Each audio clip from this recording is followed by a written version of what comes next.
Fai mai le petalaina i le la au tala Samoa. Mose talau se vai o sale mene.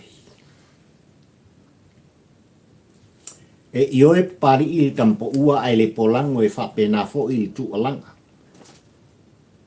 Ale la au tala ma le tapo inga i pulotu. Pali il tampo ua ai le polango. Ave ese la umatau liuli. Olo o fia sila mai. Fofonga o le pa ia ma le mamalu o Samoa poto. Iau fōringa la le lei. Na whai ai o e le tua o Samoa. Ua usta ai papali. I le tu alanga ma le tu musu Samoa. Ma le mafu anga lea. Ma le ato e se ai le matau liuri a papali. Le tampo ua ai le polango. E o whalofa mo u whātalo whātu. I lau tāpua i whawhongfonga Samoa le atu nupele. Ma lol whalau manuia, ma lol pale. Ma lol malanga Samoa, ma lol whaaftai i lau tāpua inga. Lele ua taunu u le whainga malanga. Le asanga ma le wholaunga o Samoa i le neiva o sa ai apapani i kampo ua ai le pola o le whai unga. O le neiva o sa i aso le vai aso. I ngā ruenga na whita i tunga iai. Le pa ia poto o Samoa whapena le whatu waa le awanga. Fo iai la le vi inga i le tua o Sapota. Whai o na tātou toi whailoa i lumonu. I pue manu. Ai le o tua i nuu. I pue o mala. A fio maia. Tala mai ao. Maliu mai su mai. Le pa ia poto o Samoa i maotane. Tosol ta whala. Mori ta iatu.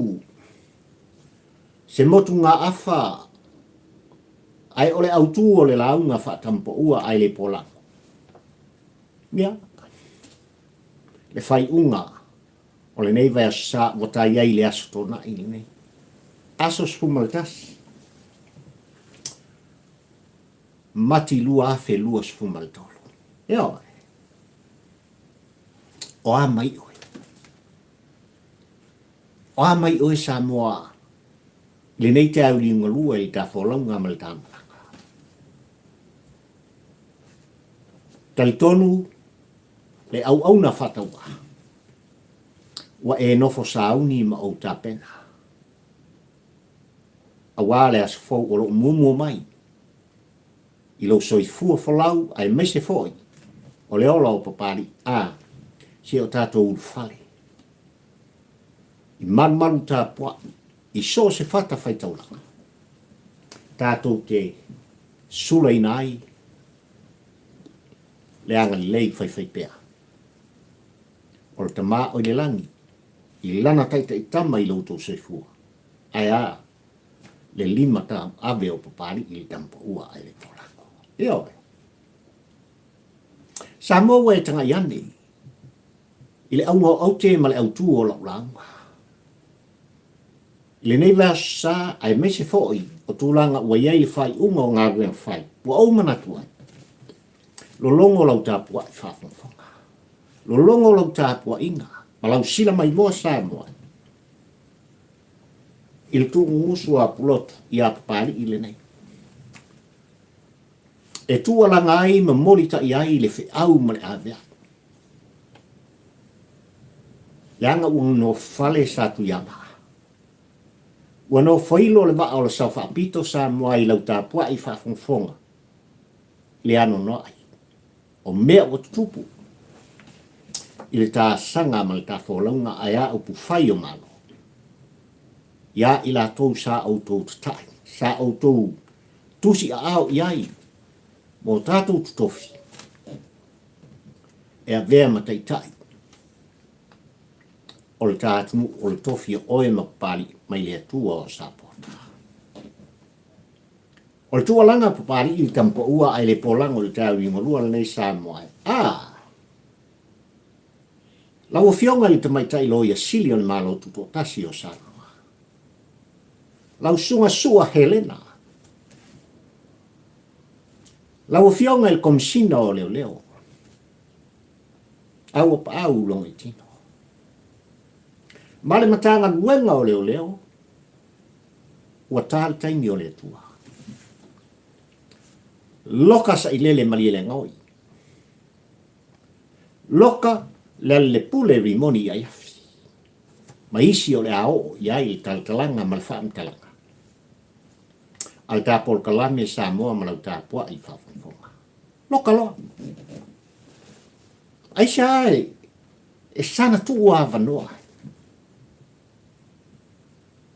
Ua manino le tapua i Samoa. Ua manino le sila Samoa.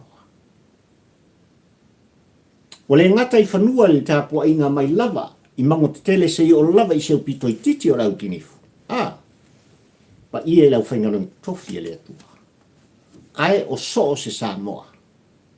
O lo no piai, alala tai.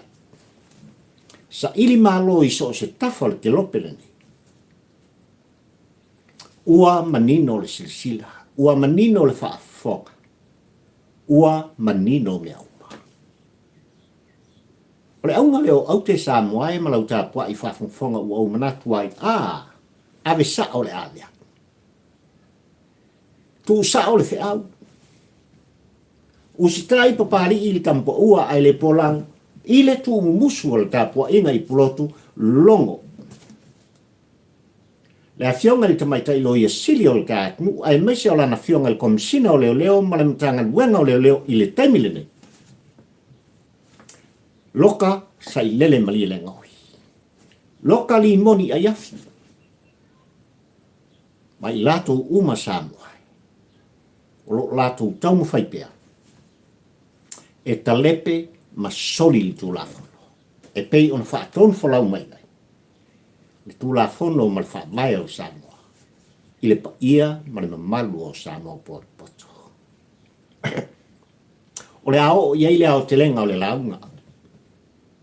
A pari i kampo ua Samoa e malau tāpua i whafonga muri mai. I tūlanga e pei ona iei le au tū o le aso. Ai mai se foi. O le aunga o auti o le motu ngā awha. A wā lava. Le tāpua i whafonga malau sila mai moa. I tāpua kalami le nei tai au ngolua. Ai wau manatu Samoa le atu pele. Tau lava ina toi whatepa. Le tāpua i whafonga Samoa i le nei versu sa i tūlanga i pei ona iai. Le fonma malu o le tātu ai meise o le pāne mene o Samoa i tia whatu. O te i oe ma o te tonu anō whailo ma ua ta ausi foi. Sa ausi foi le whafonga Samoa. Le tūlanga i pei ona iai le avatu ma le au mai ma le ano noa i o mta upu tāua. Le ana tala noa ita. I tutonu al moa ta fono o Samoa i le fonotanga ta ita i o tātu i le nei vasa ua malama iai. Le whaafonga Samoa. Wa le ngata i tūlanga i pei ona iai li poti ale komiti o tupe. Ai sa ini linga msu enga nanga i atu. I matanga duenga o le tamalotu totas. Lea ua toso le fala. Lea ua fafola le lipoti. Ua talia foi. E le parimen mamalu o Samoa. Le lipoti ma le saili linga. Al komiti o tupe. Faa palimene. E pei on to fia ma filia. Ai wo ma fu ona toyo ye si fa mtalanga pari wala ba lau tapua i fa fonga Samoa i ta polklame Ona ia te e ao ona moli ta i le nganga o le wha malo ma le whawhetai. O te whawhetai ai, le fionga i te tai o le tua ngai. Wa ngai al ta whainga malo i te mili nei le fionga i a fontoi. La wofo. Ai mai se fo i o sui ma malu uma. O le tua ngai o lato fina ngalo. I le tō wha malama ma le tō wha tala Samoa. Ua mai tau to ai lau tāpua i whafonga ai mai se fo i o le tau muli a papani. Ile a noa. O lo lato tu umusu. Ile wha tā waina. O le sa ililinga ma le lipoti ua fofola e lana fionga i teitai komiti ai mai se o komiti o tupe. O le pan men malu o Samoa. Ua moritai iai. Lia nganga o le tu umusu. O le fau tua. Ai mai se fo i o nisi o mata upu wa lato langa ina. O wa lava le manuia lau tele o tātou tangata. Le mafuanga le ua umanatua i e wha leo ai lea nganga o le wha malo ma le wha aftai. O le ngata i lana fionga i le taitai o le tua ngai u tūla i mai ma whiriwhiria i le pān min malu o Samoa le fionga i a fontoi. Ai o sui ma malu uma. O le itu o lo latu ngai al whainga malo ma o se taimi mua Samoa. O le upu tau tino le. I le tau muli li tele o pae inga umawai atu ntulanga a o teita ia e tui le pa ia le ka whainga malo a vea ma taita i o le hero pipi tonu le mota fono o Samoa a vea ma pāli mia o le atu. Kasi al leo. Le ai hoi ni mea whapene i sa whapena o no tau whafonga o whalongo i ai. Lengi di poki. Whenō mia i le tele o le ano no. Ai altu lai mai o le whainga malo ua e whirwhiria Samoa. Leo o tau whafonga ua au whalongo. Ua au tau sila ma au tau sila mio. Se o le sa o le whainga o kakuwangi. Bo mori ai le nganga le wha malo, le nganga le wha aftai. I le nei vai sai tūlanga e pe ona iai, le whono mamanu. Al pare mene o le tātunu un Samoa. Ai wha pito au ngafa, le nganga le wha malo ma le wha aftai al tāpol kalami. I lau fionga la wofo. I lau fionga fontoi o le teitai o le tua ngai, i lou langa langa i mele.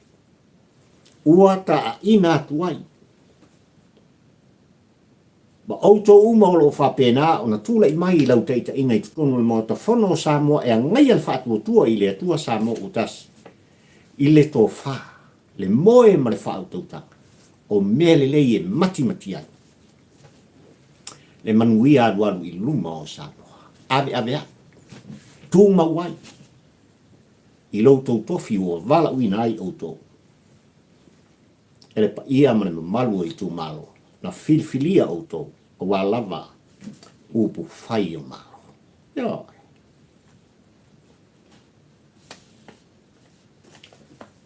Samoa malau tāpua i whawhunga. Ua, salalau i ea tūlanga i pei ona iai. Whasalalau mai tonu au te aroa, ai mai se fo i o tūstina, ale au whasalalau i au tūstala, o television. Ia i tūlanga e pei o na haati ai. Se tasi fo i o whaifi au, o le whailau tūsi. Fo fonga o lea e kālesia e maise o i lātou e mautofi. I tutonu o se e kālesia Samoa. I mankau i au ki lani. E ai o fōlaunga lea tu alanga tuai papari i tampo ua ai le pola. Ova marisilau fitus puafi. Tupe sa o lātou maua matauri mai nei tūlanga i awala se. Sa whaatino ai la fonga. I lātou nei e toe tu ina atu. I le ofisa o la fonga i tutonu ao te orone. Ina i toe maua mai ai tupe. Po se tau. Plane me uku. Ua sua mali e le angsala.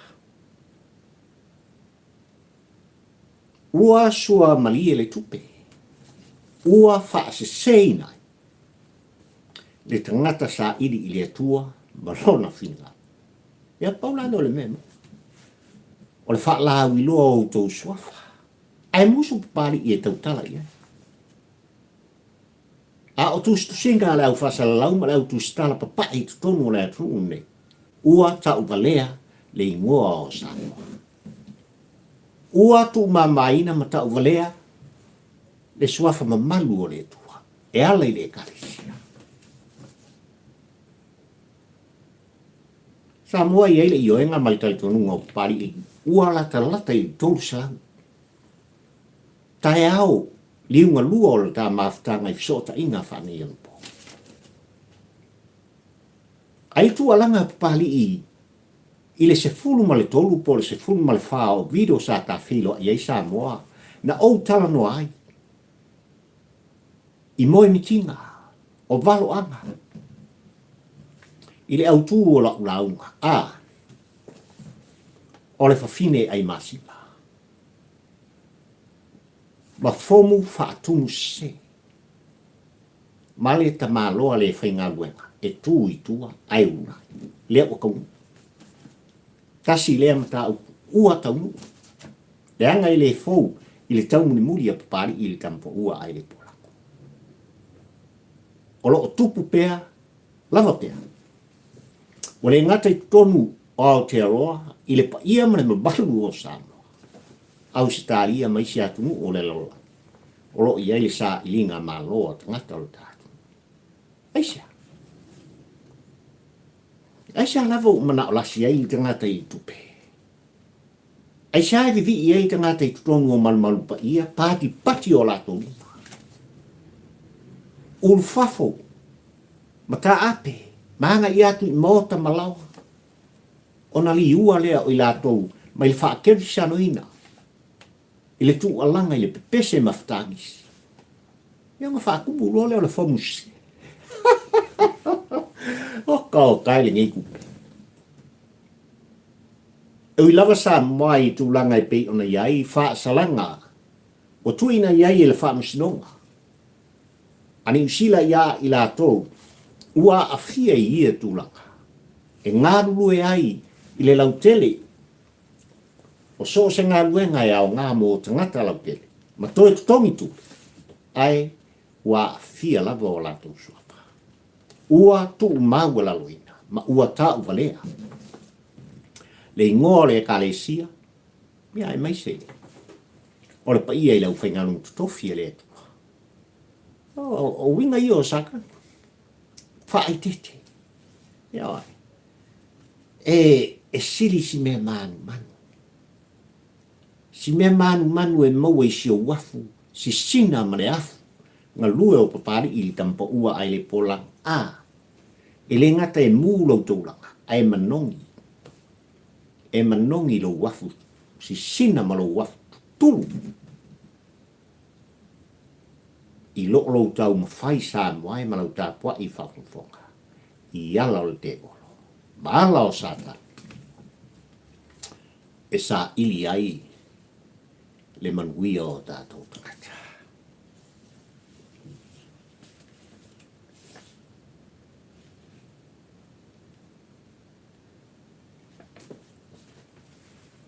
Sei fai se whaamtalanga pari i tūlanga e pei on tu alanga i tūila e pā. Wa lena o tūila e pā o i lātou te langolango ina.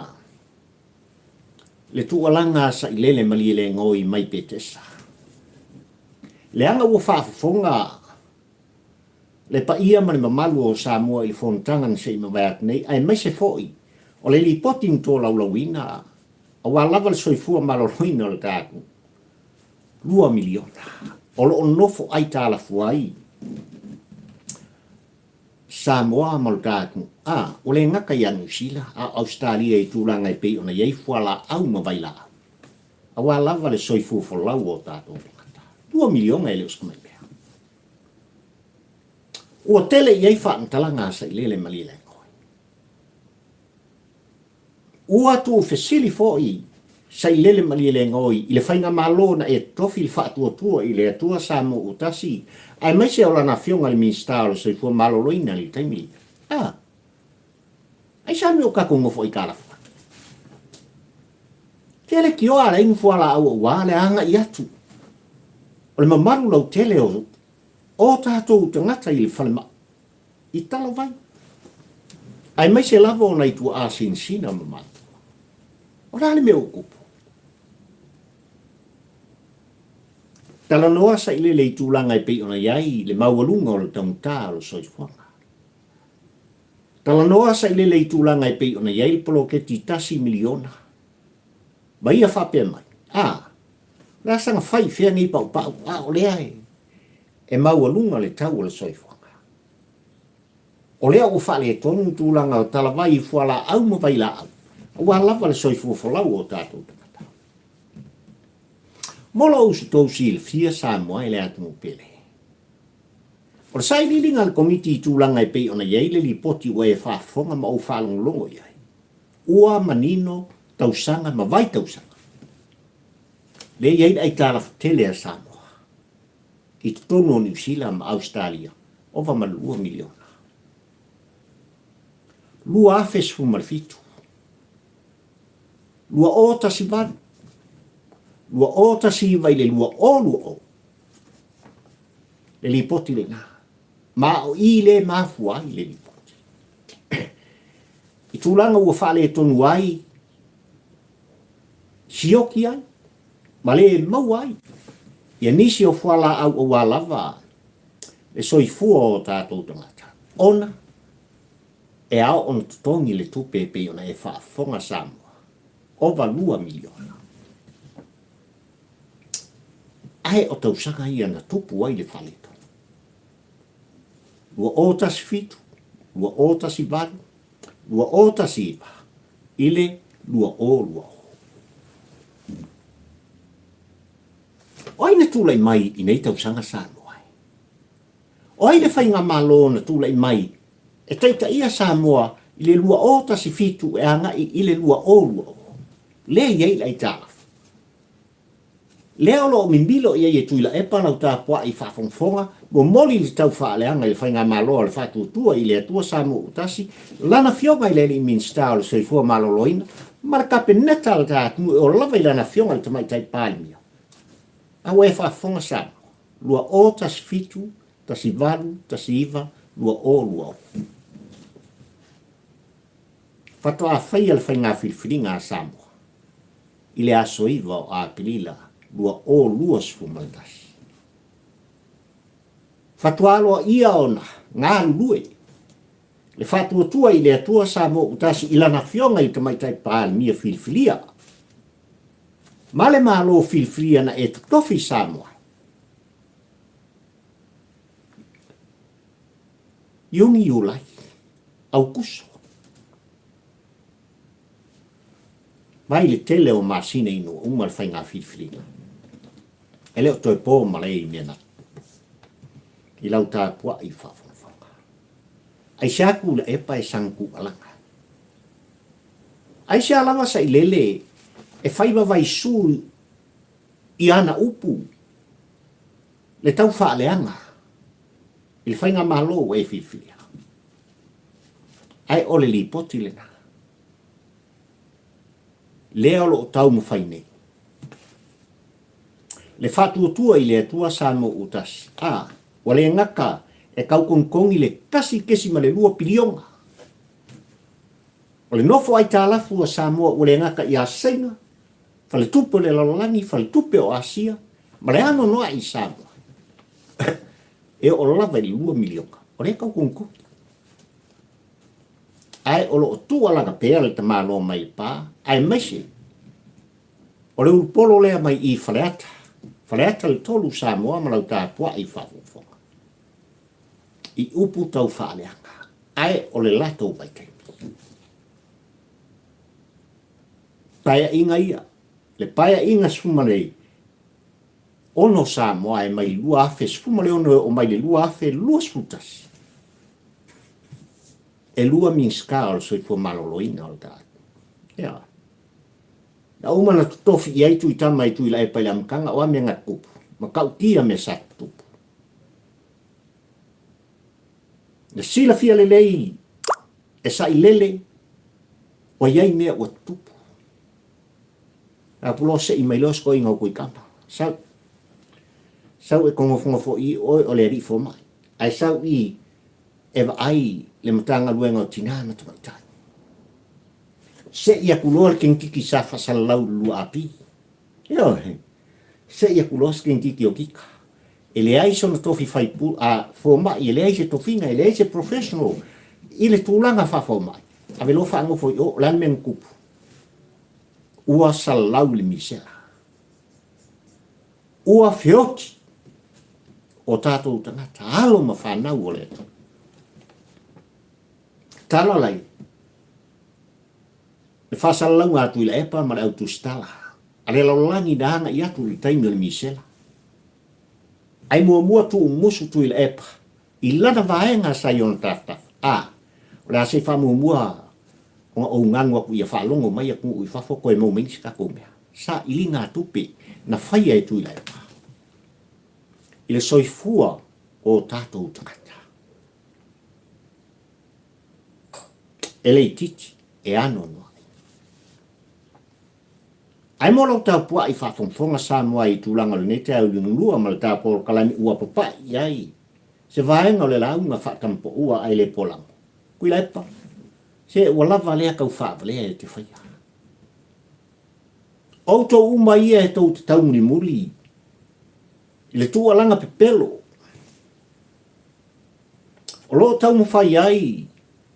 Sai lele mali le ngō i e whaaseina. Le tapua ai whafonga fonga sano. Oi filosofi monga.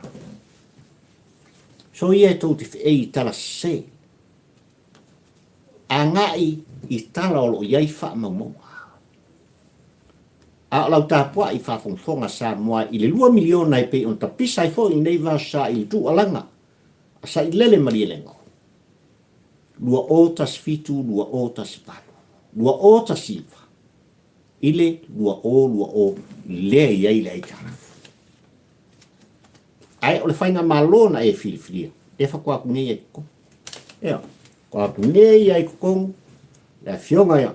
Ile tamaitai pāle mia malona au ba. Tau whaatong folau. Le sa folau o le atu. Ia sao mauli. O lo manuia mea umpa. O lo solonga le lei mea umpa. Ona o le alofa. Ma le anga le lei fai pea. O le atua o sa porta. Ia oi. Fai mea le autua o le launga papari i tampo ua ai polango sa moe. Ua tu sa o le alanga. Ua whanatonu fo il malamba. I le aunga o aute ma le autu o le launga whatampo ua ai le polango i te au ingolua nei lau fionga le te mai tai loia. Lau sunga sua. Lau fionga i le li komsina. O le mtanga luenga o leo leo. Lau fionga au opa. Ma le mtanga luenga o leo leo. Loka i taimi ni nei. Nau. Kai mi nei. Eo. Loka saidele. Loka limongi. Loka maisi le ala au tau whaafonga. O le ato lau e papari i le lisi. Oi whai loka. Lau tū nā Samoa e malau tāpua i whaafonga o le launga whaatampo ua ai le polaka. E wha umai ngā duenga le vai asa. Ai sila. Alol mai pea o fonga. E atunu o e pele i a pai. I lau tāpua i whafonga ma lau sila mai poa.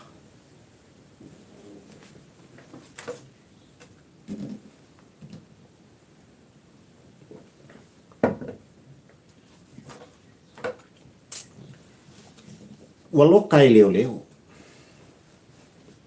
Ole malo fiti. Le sa tu lai mai ma vean pale mia o fiti i le tele o pae. Le sunga i a pani marota. Loka fiti. A fuaisa. Wale ngata ino la ko loka inga mafa mo inga kong sela pan marama ai ole tasi ole sini on tanga wenga ole i fiti po le fo sa to fi e vem komisina ole o fiti kan kaloka fa kasi versa ni sa what a beautiful fiti yo mela ke lenga i yo tato uso i fiti e ilang ami e iang leo ai sabe vali yalo le tula lua fes fumaliva sa fa pena ona tau mo fai ai le sunga ya pan marama ai mai se fo yo le ua to lua ia ila ua na loka ina e leo fit sa mai ile aso tala tuan tau mo fai e ta fiofi ma fa seina tulanga i pe ona iai sa i linga alim tanga wenga o leo ono tulanga i pe ona iai di universite ala vas pasifika i tutonu o fiti nga kao la kai mio le kua ko e langa i lunga me faila arrest lo e wale mari e angi si fiti nga fa ma vaya nga kuli au pan marama mai pali mene a fiti i oe pan marama i lona soli tu la fono i le fa siri au pule anga i atu le presidente o fiti ma le fai nga malo o fiti tolu tau sanga au man mafala sa vali mai lo ma leo kulo ia henka loka lo fa moi tonu leanga o lo mau fa no o lo mau pe fai lo tula ile malo si anga o le pawa mai a pan malo na lai on ta toso fa pa tolo lo i mata upu fa pene e ko afiti e popoto fiti e usi tai leo o fiti ile tulafu o lo ta i fola wai tangata fiti ai mai se lava le ngā guenga leo ma le tula fono o fiti ala puto tino le tapol kalame sa mo he mala tapwa i fafufu ele ese le tula fono le afiti ma le tula fono fo i le tatu ma le fa vai o le malo tuto tasi o sa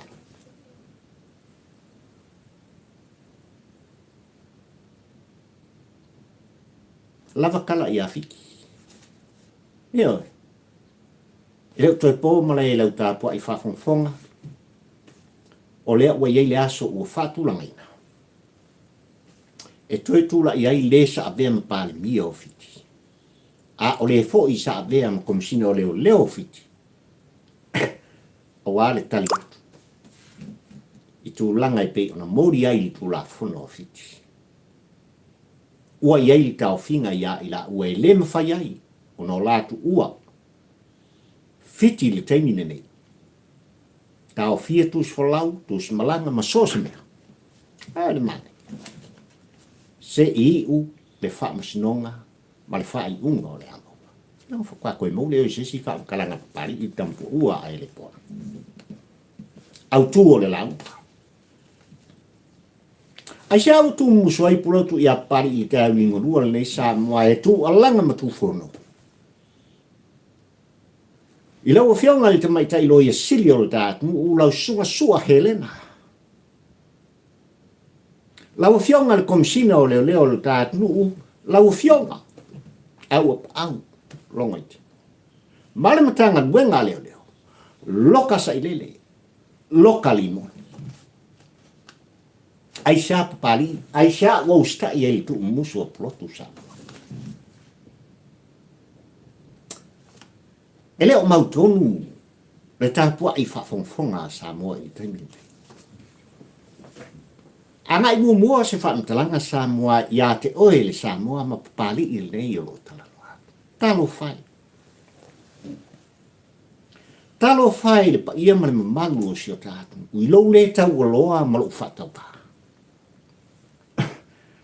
o tātou le malama i tula fono o loo whaaton whala wai o tātou nuu ma tula fono o loo whaabai ailu tātou po le mea ea o le tula fono wa ngai na o le tangata le tau oloa. ma le whātau wā o papani, e a fia, i so se mata upo, ma so se mea, pe au inga soli li tūla fo.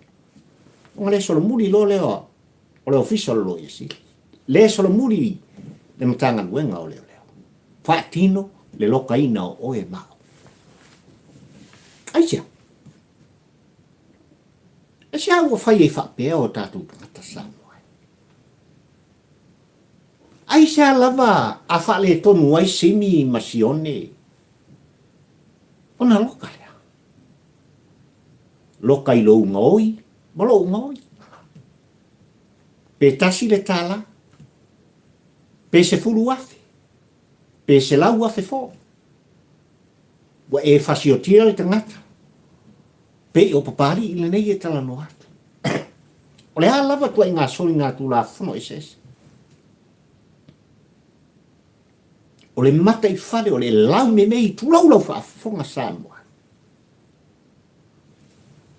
E mata ita i aile matanga duenga o leo leo. E ta loka mai i lato. Le tau o loa le nā. Le whātau waa le nā o Samoa, ma le maua lalo o papari. Ma le whaabale valea o papari i le tau whātu. Pei o le wawe a le loka oe mau. Tūi luma o le whamsa. Lau nei unga, semi. Fitu tau sanga le whale pui pui. Sione. 5 tau sanga le whale pui pui. Se lesa. 3 tau sanga le whale pui pui ona ue nga oi. Tupe. Ana ngā luenga sa e ngā lue ai. Susana. 2 tau sanga le whale pui pui. Leanga ue ngofo mwha malosi.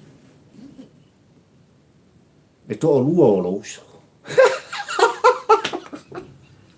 O le mea ngā woko. Eo.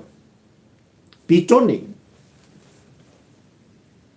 O la e solo a koa le whalpipui. Ono o lo fasioto ngata. A le fisi tele pari il tampo ua ai le porango Samoa e mal tu musu o polo. O le mea e hana tu la fono. Na fai ona o le tangata le tau o loa pe o sione simi. La fai pai mai popo pari i le kalanoa. Ai alo ese le tu la fono. Mai le soli ngā tu la fono ua whatinoina. E le sa avea ma pāle mia. Sui pāle mia. O se minisita. O se fai pule. Po ai lava ni tofi maualulunga o le tāta. E fefe e i tu la.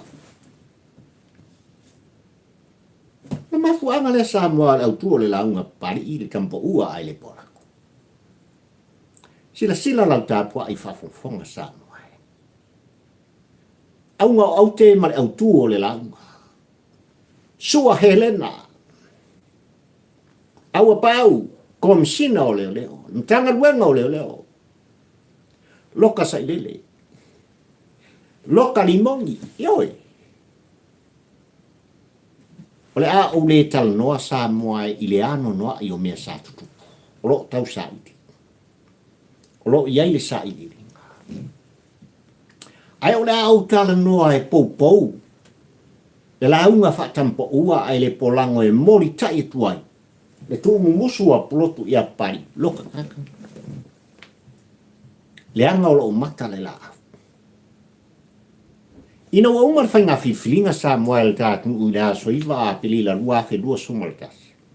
Leo toi pō mare i me satu. Anga i atu le whainga malo whiwhilia ua whaatonu. Ele whaavai le fast food tasi aso o mailo e whakauko ngā lulua e ua Samoa moana tangata. Dandengu. Local palemeke. Loka whale wila tu lau lau whaafonga Samoa. Le aise au whainga ruenga.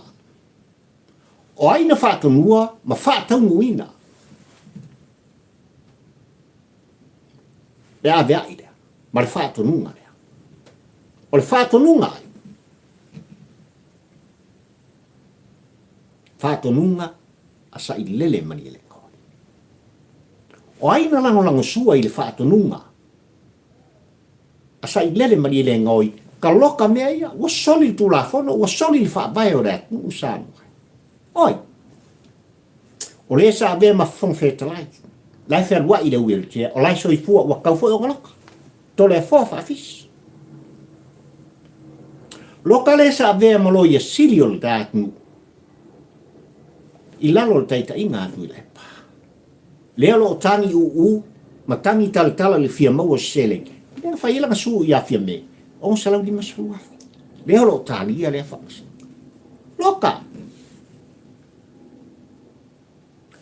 Loka ai ma le sa ave ma whailau tusi. O le maota whano sa moa leanga ia i oe ina. Ua no atia la u. O le kamalo mai siri. Ono le whātu munga. Ka loka. Ka lenga ia kiki. Loka mai ai ma le sa ave ma ko me sina o leo. Iken kai. Loka. Ma i lato uma sa moa. No lato tutu whatas. Ili tai au sengi. Ka loka le whanfongo sa moa lenga kele i eifa upunga. Nau le ka kia. Nau le ka langoa i ngoi ma le angonga i ma le fasio tangata. Hea fi ai la tōpi on outala noa. Ai wa outala noa i tu musua pulotu. Ma le makau kia le melang whai fiki. I a pangi marama. Ma le sa avem kum singa o leo. Le mea ngai kau ang kupur kai mimi. O le mea na wa tatau ona e sila sa moa mo tatou wawai. Wa kau ang kupu ia. Sa ilele mali lengo. Kupu ia ni mongi. Kupu i kanaka e pionga ukolo lau o lako suafa. Na fuisia. Sao lako fō ua le whainga maloa sa kua. Sao lako fō ua. Ai ina wanga i maitulanga o le avatu ma le au mai sa moa. Au mai le whongwhetalai, le mālelenga e tu inatu i pētesa. Le whakauko inga uko. Lani meleng kupu. Sau le solo whani. Whani utu. A kuila epa mare mai. Tu alanga. Li mongi a yafi. E le whatuotua i le atua sa mo ukasi ngā oi. O tupe no mātou whaia. O tupe no mātou te wina. Lea ua kou ngāo ia. Upu ia e le avesea. Lau ngoi. O le whainga malo e fiflia sa mai. Ma le ano noi. O le tū ma le mawhau. Sa whaatino e tangata. Soli tu la fono. Ai au o le tu la fono whaavai. Ua lato solia sa mai. No o lava i no lato so sofa le pā. Tinga lava ona iai. Le malo si anga le tu la fono ua tuina mai. Le ai. E le whaatau to ina auto. Ai nga so sofa. Trespass. E le i lava ia mea. E pei o le tu musua pulotu sa moa malau tāpua i whaafonga. E paupa wai le mau. Ma le autu o le lau ngā papari i li tampa ua ai le polango. Lau fionga le tamaita i loia si. Lau fionga le komsina. O leo ma le matanga luenga o leo. Loka tuila e pari te mine. A whai o tau whaafonga le tu alanga papari. Kilo iai. O nārea. E le tau whaatalia po ai au maia. Se whaatonunga. Whaatino ala o tu la fono. Loka mai whaamoe le sela. Po le mea ea ona o tuila e pa sa lusu tolu tau sanga o vea mpare mia o Samoa. E le mawhai e un kakou loka. Pe mea ea le angai whainta o li mongi a yafi o se tasi o tolu tai o le mota fono o Samoa. Wa kolunga yang pai inga soa waku kong le mawhai e le mwhai inga loka. Pe mea ea o nga o whaafisi sa avea mawhong whetalai o le mota fono o Samoa la le mwhai inga loka. Ma i lato umai o lava i le sa avea mkomsina o leo. Ma le ano noa i Samoa. O tangata sa lato tu fatas. E fō ua le whainga malo o Samoa. E ta lepe le whaavae o Samoa. Soli tu la fono o Samoa. ua fa matalatu e fiti ia te oe Samoa ma pari ile nei. E tā ua o le Sabavali i tulafono. E tā ua o se atunu ma se whainga malo mo on tangata a. E le ilunga pe lalo le tulafono. E Sabavali i ala le tulafono. Ana o kaukupu i Sabavali. O whawhia no tau whawhonga ma o whalonglongo. I le whina ngalo lana whionga le minista o leo leo le tātunu u Samoa. So le sungai. E leo mbea whapolitiki nei o lo tu alangai o tātou tangata. Ma tu whono ai papali ili nei di kampo ua ai le pola. Ai o le hao ngā ma le tā ua ma le maua lunga o le tō whinga u whai ai le u whionga le minista. E lei titi mata upu i mata ngaluenga i lau whionga le minista. O lo e ai. O le mkua ki leo le whaleko. O oe o le whaitulafono. O oe o le loia. O oe fo isa vea ma wha amsino leo e tu lai a vea minsta. E leo iai lava singa bae nga o le tulafono o ma le wha bae. O e sila ane i teimi le nei. Ma lui ina ai lau no fo inga ma lau tula i mai. I le tutu mai o fiti ma lana whainga mano. Whatino a o mata le lao.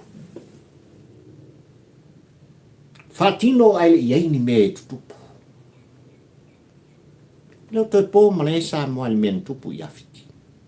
Ma le mafu ang ngā lai, o na tula i mai pan marama e a vea pāle mia o fiti.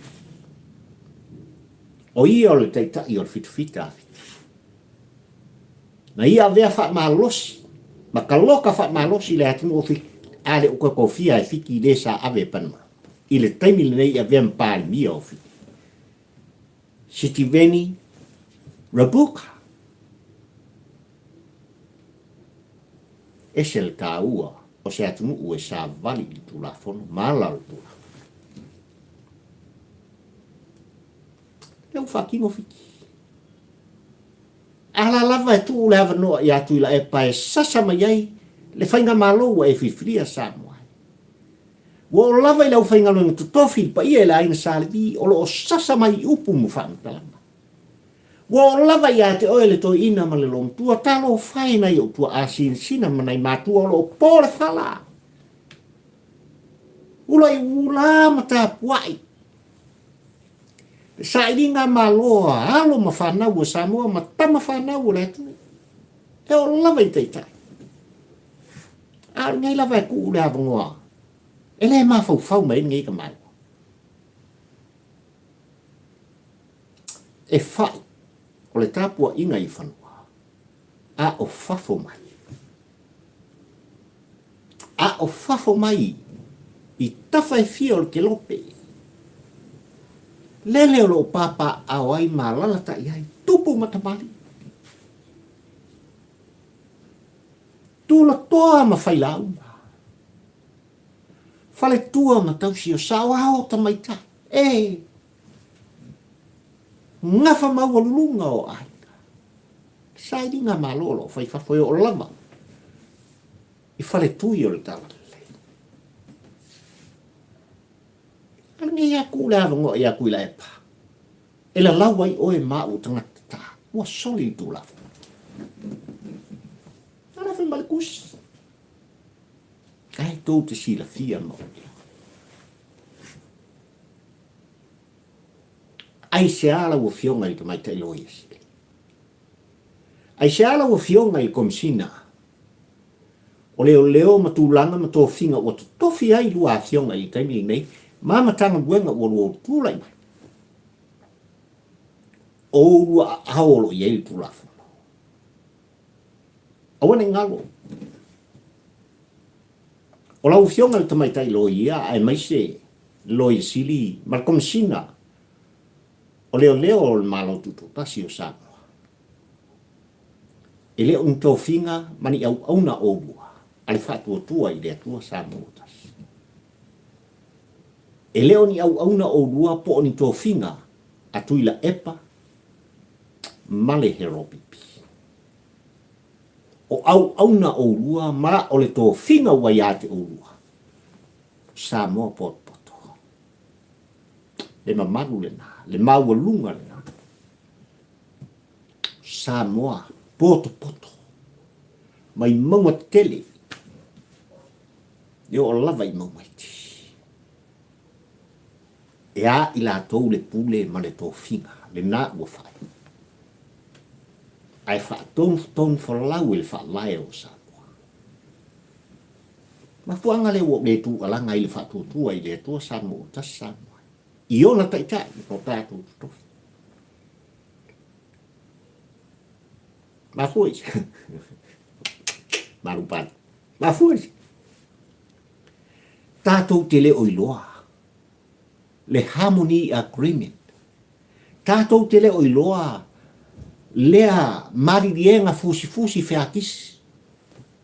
Lea e pese etu la epa ma lea le pule rimoti. Ua soli e fia me. Ua soli e le whaatua i rea tua Samoa. Longa wi, o le vāo pati. O vaenga whaapua. Tātou te le oiloa. Pe mea ea. O le maririenga lea o le whiasonginga. Le fusinga. Lea o sa o loto ai tu lepa. Lea o sa o loto ai lea le pule rimoti. Le maririenga lea o na o le tu alanga i o le teitai o le whatutua i lea tua Samoa o kasi. Tu alanga sui o le tawhainga malo o e fifia kaimini. Ai misi a kose a venga o kuila epa. E loka. Wa a mata ona fetu leni mai manatu. Wa a mata ona tu musu mai langona. Le whainga malo o filfilia e Samoa. Fea o iai le tō whapoto. Fea o iai le tū lafono. Le anga o se taita linga le whaafonga ma le tāpua inga a Samoa i le mawhau le whai mai peke sa. Eo. Le whaasau siri le whaasiri au pule. Leo lo whai. E sa i lele mani moki. Fea ea oia. Po le mea ea. O le Harmony Agreement sa au kou whaia. Lea ua a fiai. E o lava i tūlanga i lem whai o ngaloka. Tuila e papo o sesi lava sa i tutonu o upu whai o le tātou whainga mana. E lem whai o ngaloka se polkiki. Ai ngā alka loka ma koungi ka ngaka whakauwa. Ala o totino. Ala o pingo mea ua kupu ia te oe. Le Samoa le tau aloha. Ni makausanga lango whai king whai popo i Samoa. Honor the freedom of speech. Ni makausanga. Na whaani ai ona langona. I maftianga o le loto o le afoi tamari i o le atungu u Samoa. Wa fia le soifua. O se tau iai. Ono le polkiki. Naka ua e Samoa. Loka kui lepa. Lea o talia na fino. E ano no ai. O mea la iti. Ua soli ai li tu la fono. Ele pa ia mre mamalu o tātou tangata. Ma fuanga le sol muri o leo. Fatino le ngalo. Lenga u soli li tu la fono. Pe ona fa ton fola wai. Lo so fo fola ma le ola fata wa o pari. Ka koke. Ea safa vali uma i tu la fono. E i lunga i tu la fono. E i lalo i tu la fono. E o po oe e tu la fono. E fa pulu oe ma fa afu papari. Ele tu la fono. Ona sao lea mauli i meo. Mo le malama Samoa ai marau tāpua i whaafonga. Ai mai se le whaafonga mai. Al tawhainga malo e whirwhiria. Lau fionga le tamaitai loia siri. Lau fionga le komisina. O leo le mutanga luenga o leo. O longa winga la, o i la tau nei, ei le politiki, pei o tui la epa, li mongi, ma i la tau na o tu alanga, mi tu whono, o kau unga loka le kaimini. E leo a afu i la tau ma ofu ni tu la whono, o loo, whaatong whalau wali, soi fo whalau o sama. Se ele ki oa kalangoa kele ngoa kangakangi. To lau lau whaakonfonga sama. Le ki oa la ao na tau tala mai o upo le tangata e tele noa ma tele fua. Le kalangoa ai sa i lele mani nengoa. Di mongi ai. Le tala noa mai ai o lava i tangata e lango ina pe o le ungali. Whanga ua sa kangi rei kongu i singi au skari ala kaimini. Mai si olo i sama. E tala no mai o tangata tele noa. Tele fufua tu lau whaafonga Samoa. I upu e tau tala ai o latung. Talo whai lau tāpua i whaafonga Samoa. Ua whaaseina i na matau tia o le ti Apollo. Ua whaaseina o no tūlanga. Ele o mau ai le tasi le tonu malasa. O le tūlafo. Le tu musul na plotu i apari i tampa ua ai le bolango. Tu alanga i mori le feau. Tu sao le aveai, tu sao le feau o lo por fala mal tapo ina. O lo sila atu po loto. Ia te auto. Fai le amiato. Loka kui laipa. Loka limongi. Loka mai lato uma na afie o lava i le sa avea mo komisina o leo ma le sa avea mo lo i sili o le tamal. Ka loka. Yanga wo lato solid tu lava. O leo puto tino. E ano noa i mea wo lato solia. E sautua wha ma sautua lasi. Ni mea ua latou whaale tonu ai mo latou sori ai tu lafa. A whaale tonu singi, Sione, Pikonge, Mele, Mary, Susanga, o ai lava. Pai malafai. Pe o le ale vave o leo.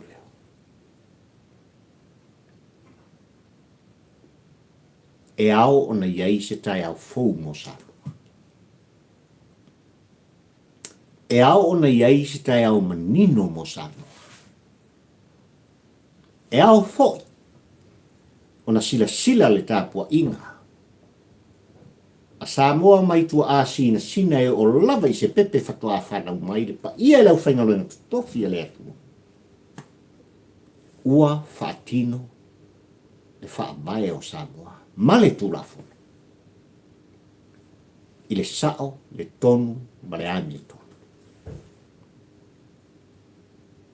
Pamai le autua le launga pari ili tampo ua ai le polango Samoa ili kai unga lua le nei marfai unga le nei va sa ua lava.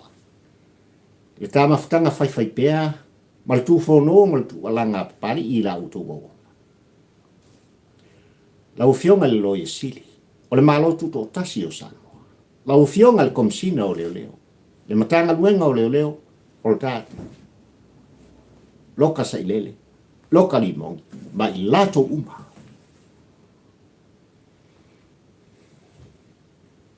Ta o lato lango ina. Le fau malo. A tangata nei malo lato fau malo. I le malo tuto tasi o sa. O le tala unga le nasa moa le atu pele. Manatu ai pari i tampo ua ai le polango toso le tawhala.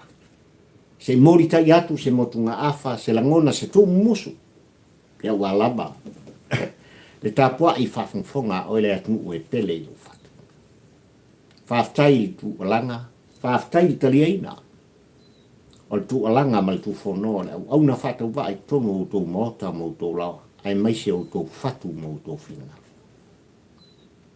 Whamanuia le atua o Samoa. Whamanuia le atua i le langi. Mai lava I maunga tele o lava I maunga iti o ta tonu mafafu. Ai mai se foi o ta auso I sai. Tuila manua. E le manuia o Samoa. Il tapua inga ua atoa Samoa. E le au whainga nung tutofi e le atua. Sanga ut pupuina e le atua o tau fonga ua lava. Le fina ngalo o le atua ma le fola ila. O le tala lei ma le tusi le ola le tusi pa ia. O lo tofu oe ma tatou uma. E whai tau ia I le aso ma le aso. I le matanga o fie. O le fina ngalo pukia o le atua. Sanga ut pupuina o tau fonga. Maua le manuia le tino. Ai a sili le manuia whale anganga wā tofi ma le malau. Lo au ai talo whai. Whawhitai. Whawhitai tele le au ai no papari wau mai tawina. Se uola le ta ainga. Po tele suri fau o le ai no papari wai tutonu o le rio. O le au ainga whatampo ua ai le polango. Whawhitai. Tu mai peo tu wow. Tu fatu masanga subscribe pea. Ia ta potala me lungo le nei. Ngalu o ea I le YouTube channel. Mawai sota ina mawai. Awala. E longo pui ina I pari. Au ta pua I fafu. Faftai o to fina ngalo falia. To tele o to. Ai o te ioe ma o te tonu. Te le tōlau la winga. Le mamalu le mawalunga o loutou pa ia ma o tou whainta. O tou swafa. Il tapo o kalame. Ai o lau talo whai pea. Ia le manuia. O le tua o sapota. I le pa ia ma le mamalu o samoa. Whawhitai tele. Ia. Ola kampo ua ai le polango o papari I le nei fio I wa tau la mo le lua. Tu alanga mtu fono mai tonu le ai o folau mai au kila nei. Kako wo ume lukaya. Mana lau tapua I whafonga. Mana lau tapua inga samoai. Il tapol kalani. Le nei te au. Soifua. Ka whiroa I le verse 4. Ono Yesu. Amen. Amen.